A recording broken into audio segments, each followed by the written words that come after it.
உலகத் தமிழர்களின் உயிர்நாதம் உண்மை தமிழ் தொலைக்காட்சி. வணக்கம். உண்மை தமிழ் தொலைக்காட்சியின் பிரதான செய்திகள் வாசிப்பவர் பாரதி மயில் வாகனம். முதலில் தலைப்புச் செய்திகள். வாக்களிக்குமாறு கோரி வந்தால் அடித்து துரத்துவோம், மக்கள் எச்சரிக்கை.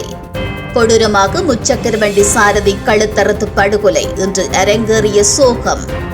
வெளிநாட்டிலிருந்து பறந்து வந்த உத்தரவு, யாழில் வீடு புகுந்த கூலிப்படை.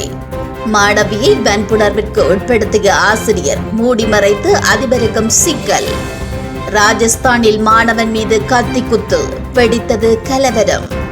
வளைகுடாவில் இருந்து வந்த பூவுக்குள் இருந்த பூகம்பம். கனடா டொரண்டோவில் கடும் மழை, நீரில் மூழ்கிய வாகனங்கள். இனி விரிவான செய்திகள்.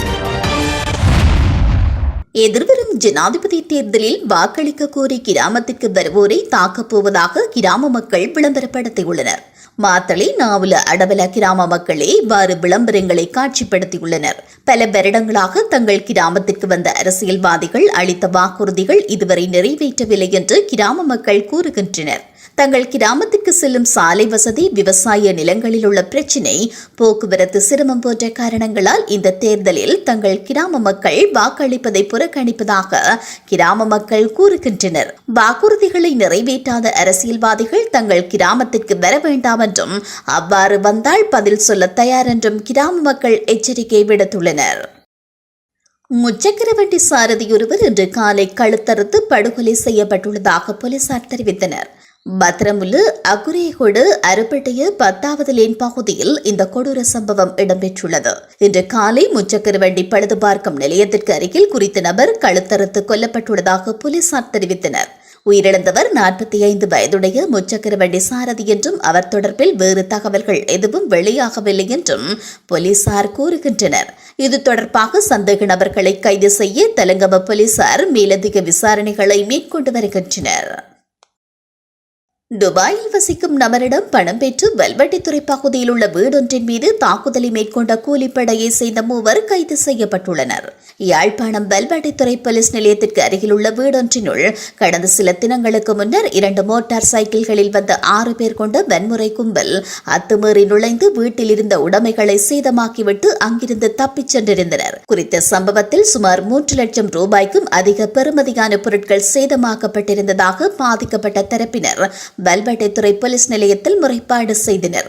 முறைப்பாட்டின் அடிப்படையில் விசாரணைகளை முன்னெடுத்த போலீசார் கோண்டாவில் பகுதியை சேர்ந்த 19 மற்றும் 23 வயதான 2 நபர்களையும், அச்சுவேலி பகுதியை சேர்ந்த நபர் ஒருவரையும் கைது செய்துள்ளனர். கைது செய்யப்பட்டவர்களிடமிருந்து 5 வாள்கள் மற்றும் 2 மோட்டார் சைக்கிள் என்பவற்றை போலீசார் கைப்பற்றியுள்ளதுடன் ஏனைய 3வரையும் கைது செய்ய நடவடிக்கை எடுத்துள்ளனர்.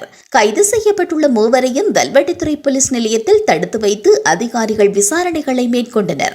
தமக்கு துபாய் நாட்டிலிருந்து நபரொருவர் பணம் அனுப்பி குறித்த வீட்டின் மீது தாக்குதல் மேற்கொள்ள கூறியமையாலேயே இந்த தாக்குதலை தாங்கள் மேற்கொண்டதாகவும், தமக்கும் குறித்த வீட்டில் வசித்தவர்களுக்கும் எந்தவிதமான தொடர்பும் இல்லை என்று போலீஸ் விசாரணைகளில் கூறியுள்ளனர்.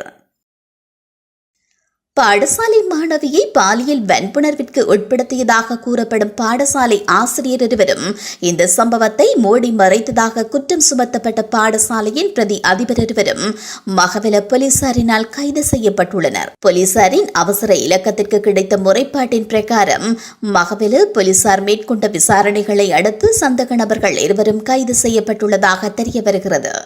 12 வயது சிறுமி தான் கல்வி கற்கும் பாடசாலையின் ஆசிரியர் ஒருவரால் பாலியல் வன்புணர்விற்கு உட்படுத்தப்பட்டுள்ளதாகவும், குறித்த சிறுமி பாடசாலை பிரதி அதிபருக்கு அறிவித்ததாகவும் குறிப்பிடப்படுகிறது.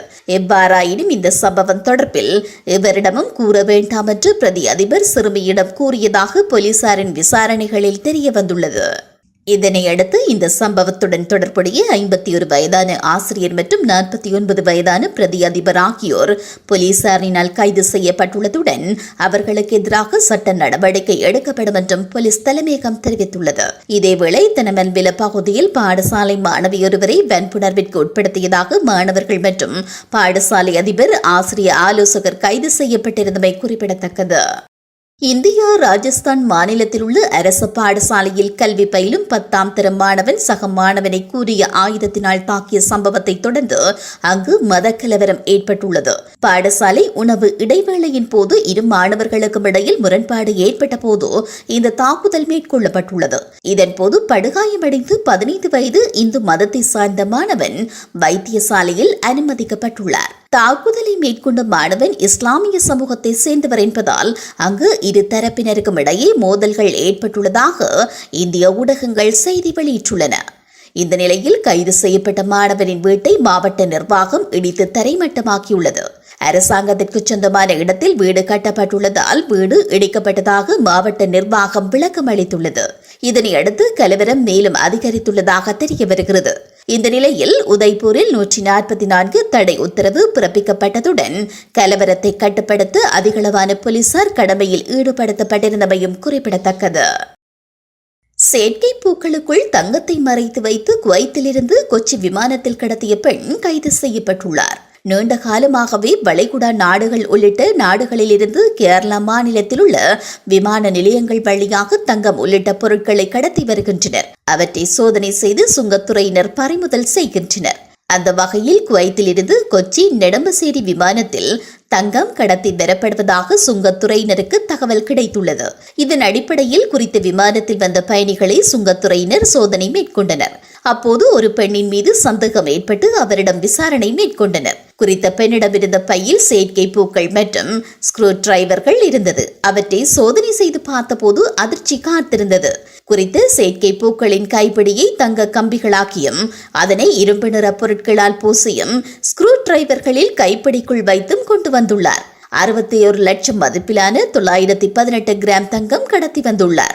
அவற்றை பறிமுதல் செய்த சுங்கத்துறையினர் குறித்த பெண்ணை கைது செய்து விசாரணை நடத்தி வருகின்றனர். தங்கம் கடத்தி வந்தது பெங்களூரை சேர்ந்த முஃபீனா என்ற பெண் என்பதும் தெரிய வந்துள்ளது. கனடா டொரண்டோ பெரும்பாக பகுதியில் கடுமையான மழை பெய்து வருவதாகவும் வெள்ள நிலைமை ஏற்பட்டதாகவும் அறிவிக்கப்பட்டுள்ளது. வெள்ளம் காரணமாக சிலர் பாதுகாப்பான இடங்களுக்கு இடம் நகர்ந்துள்ளதாகவும் கூறப்படுகிறது. வீதிகள், வாகன தரிப்பிடங்கள், அதிவேக நெடுஞ்சாலைகள் என்பன நீரில் மூழ்கியுள்ளன. கடும் மழை காரணமாக டொரண்டோவின் பியர்சன் சர்வதேச விமான நிலையத்தின் 2 முனையங்களில் நீர்க்கசிவு ஏற்பட்டுள்ளது. எவ்வாறாயினும் விமான நிலையம் முழுமையாக முடங்கவில்லை. சீரற்ற காலநிலை காரணமாக சில விமான பயணங்கள் ரத்து செய்யப்பட்டது. பயணிகள் விமான நிலையத்திற்கு செல்ல முன்னர் அறிவிப்புகளை கண்காணிக்குமாறு விமான நிலையம் நிர்வாகம் கோரியுள்ளது. சுமார் 14% விமான பயணங்கள் ரத்து செய்யப்பட்டுள்ளன. தென் ஒன்டாரியோ பகுதியில் சீரற்ற காலநிலை காரணமாக அதிகளவு பாதிப்புகள் ஏற்பட்டன. மழை, வெள்ளம், இடிமின்னல் தாக்கம் போன்றனவும் ஏற்பட்டுள்ளன. சில பகுதிகளில் 100 மில்லிமீட்டர் வரையில் மழை பெய்ததாக கனடிய காலநிலை மாற்றம் மற்றும் சுற்றாடல் நிறுவனம் தெரிவித்துள்ளது. டொரண்டோவில் வழமைக்கு மாறாக கடும் மழை பெய்துள்ளமை குறிப்பிடத்தக்கது. மீண்டும் தலைப்புச் செய்திகள். வாக்களிக்குமாறு கோரி வந்தால் அடித்து துரத்துவோம், மக்கள் எச்சரிக்கை. கொடூரமாக முச்சக்கர வண்டி சாரதி கழுத்தறுத்து படுகொலை, இன்று அரங்கேறிய சோகம். வெளிநாட்டிலிருந்து பறந்து வந்த உத்தரவு, யாழில் வீடு புகுந்த கூலிப்படை. மாணவியை வன்புணர்விற்கு உட்படுத்திய ஆசிரியர் மூடி மறைத்து அதிபருக்கும் சிக்கல். ராஜஸ்தானில் மாணவன் மீது கத்தி குத்து, வெடித்தது கலவரம். வளைகுடாவில் இருந்து வந்த பூவுக்குள் இருந்த பூகம்பம். கனடா டொரண்டோவில் கடும் மழை, நீரில் மூழ்கிய வாகனங்கள்.